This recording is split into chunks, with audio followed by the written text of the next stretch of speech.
plenário do Supremo deve começar a analisar hoje uma ação direta de inconstitucionalidade apresentada pela Procuradoria-Geral da República, que questiona dispositivos da Lei Geral da Copa. Um dos pontos prevê, por exemplo, que a FIFA deverá ser indenizada se fenômenos da natureza atrapalharem a Copa do Mundo no Brasil.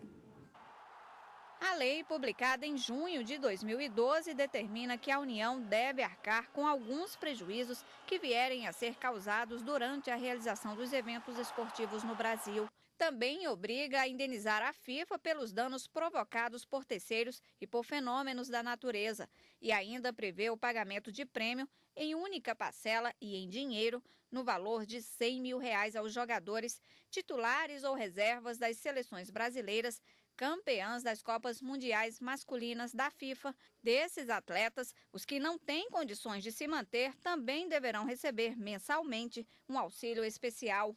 A norma ainda isenta a FIFA e suas subsidiárias do pagamento de custos e despesas judiciais. A Procuradoria-Geral da República, autora da ação, pede para suspender esses dispositivos, alegando violação à Constituição. Um deles é a ausência de identificação da fonte que pagará os jogadores. Além disso, a PGR afirma que o fato da Copa ser realizada no Brasil não justifica o tratamento privilegiado. Para o Ministério Público, a responsabilização da União viola outro artigo da Constituição, em que determina que as empresas jurídicas de direito público e as de direito privado que prestam serviços públicos serão responsabilizadas quando o dano for provocado por um de seus agentes, cabendo a ação regressiva contra o responsável. Os ministros devem decidir se há ofensas à Constituição. O relator é o ministro Ricardo Lewandowski.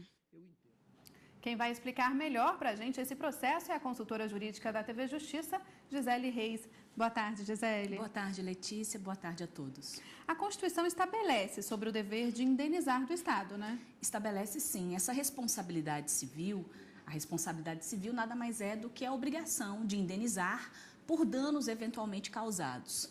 E esses danos, eles podem ser tanto danos patrimoniais quanto danos morais. E o Estado não está livre desse dever de indenizar. A própria Constituição Federal, ela estabelece que o Estado, ele tem o dever de indenizar, e esse dever de indenizar vai englobar exatamente todos os prejuízos que um terceiro vier a sofrer em razão de uma conduta da administração pública. E nesse caso, então, por que se alega uma possível ofensa à Constituição Federal?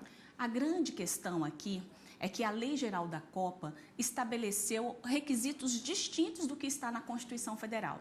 Então, de acordo com a Procuradoria-Geral da República, a Lei Geral da Copa adota uma responsabilidade geral, ampla e irrestrita, de tal forma que, ainda que por eventos causados por terceiros ou até por eventos da natureza, ainda assim o Estado seria obrigado a indenizar. Já na Constituição Federal, o que acontece? A responsabilidade para indenizar, ela está calcada em alguns requisitos, como, por exemplo, a própria existência do dano. É preciso que comprove, então, o dano, é preciso que você demonstre que aquele dano foi causado por um agente público ou no exercício, prestando um serviço público, e que haja o que se chama de nexo de causalidade, ou seja, que aquele dano efetivamente tenha sido provocado por aquela pessoa, no exercício de uma função pública, enfim, por um agente público.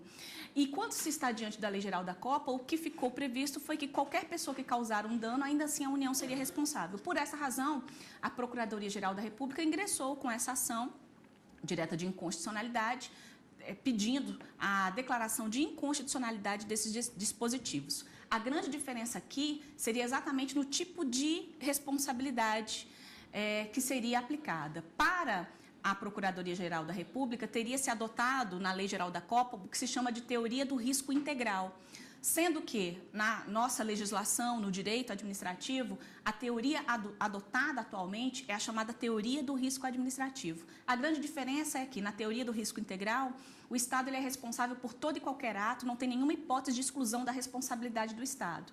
E já na outra teoria do risco administrativo, é preciso comprovar a atuação de um agente do poder público e há determinadas situações, como culpa exclusiva da vítima, caso fortuito, força maior, que acabam excluindo a responsabilidade do Estado.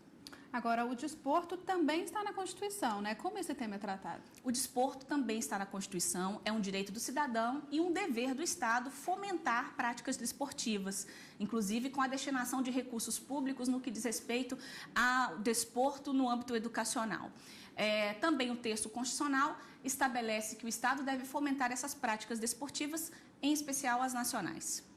Ok, em outro processo que também está na pauta, os ministros devem voltar a analisar uma ação originária na qual um magistrado tenta anular um desconto no vencimento, determinado pelo Tribunal Regional do Trabalho da Terceira Região e pelo Conselho Nacional de Justiça. O julgamento teve início na semana passada com análise de questão de ordem. Nessa fase, o plenário deve decidir se compete ao Supremo processar e julgar o pedido. O ministro Marco Aurélio, relator da ação, já decidiu que o tema deve ser analisado pela primeira instância da Justiça Federal.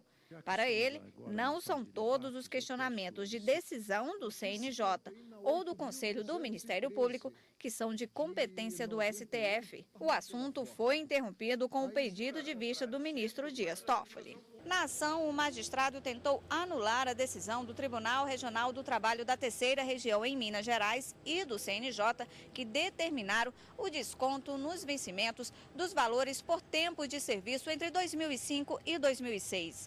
O autor da ação alega que teve direitos violados, como o acesso ao contraditório e ampla defesa, porque não participou do procedimento administrativo que determinou o desconto. A União, ré na ação originária, defende a incompetência do STF para suspender o cumprimento da determinação do CNJ e ainda que o magistrado deve devolver ao erário todo o valor recebido indevidamente.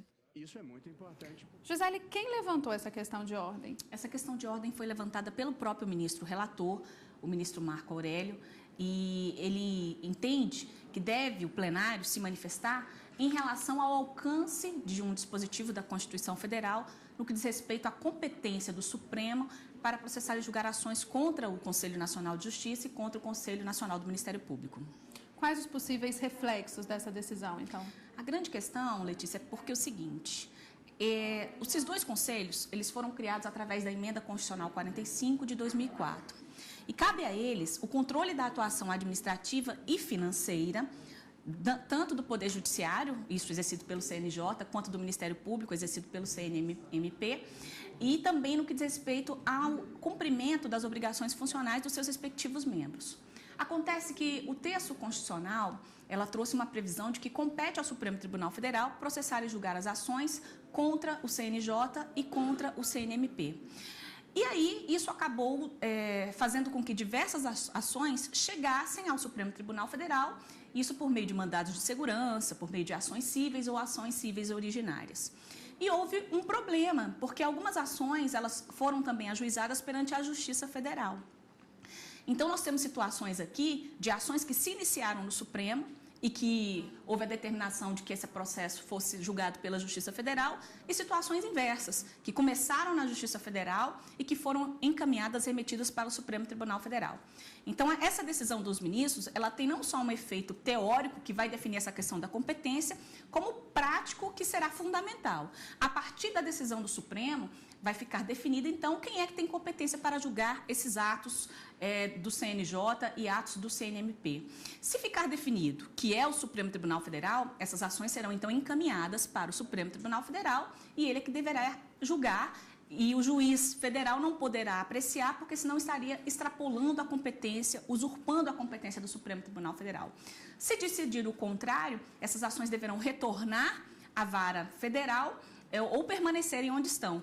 Então, esse efeito prático será fundamental porque irá direcionar a atuação dos próprios magistrados. E por que esses casos acabam chegando aqui ao STF? Porque a Constituição Federal trouxe essa previsão. Lá no artigo 102, estabelece que a função precípua do Supremo Tribunal Federal, a principal função, é a guarda da Constituição Federal. Mas o Supremo também julga algumas ações e ele julga em grau originário, ou seja, determinadas ações elas começam e se iniciam no Supremo Tribunal Federal. E uma dos incisos e das alíneas desse artigo prevê que as ações contra o Conselho Nacional de Justiça e contra o Conselho Nacional do Ministério Público serão julgadas originariamente pelo Supremo. O que o ministro Marco Aurélio entendeu neste caso, por exemplo, é que o alcance da Constituição diria respeito apenas ao que diz respeito a mandados de segurança. Então, não seria toda e qualquer ação que seria da competência do Supremo Tribunal Federal para processar e julgar. Esse julgamento ele foi iniciado, como nós vimos na reportagem, e foi interrompido por um pedido de vista do ministro Dias Toffoli. Então, nessa sessão plenária de hoje à tarde, o ministro deve se manifestar deve proferir o seu voto vista, e os ministros devem provavelmente definir essa questão. O Supremo Tribunal Federal é competente para julgar apenas mandados de segurança em relação ao CNJ e CNMP, ou é toda e qualquer ação que deve tramitar aqui no Supremo Tribunal Federal? É esse o ponto. Ok.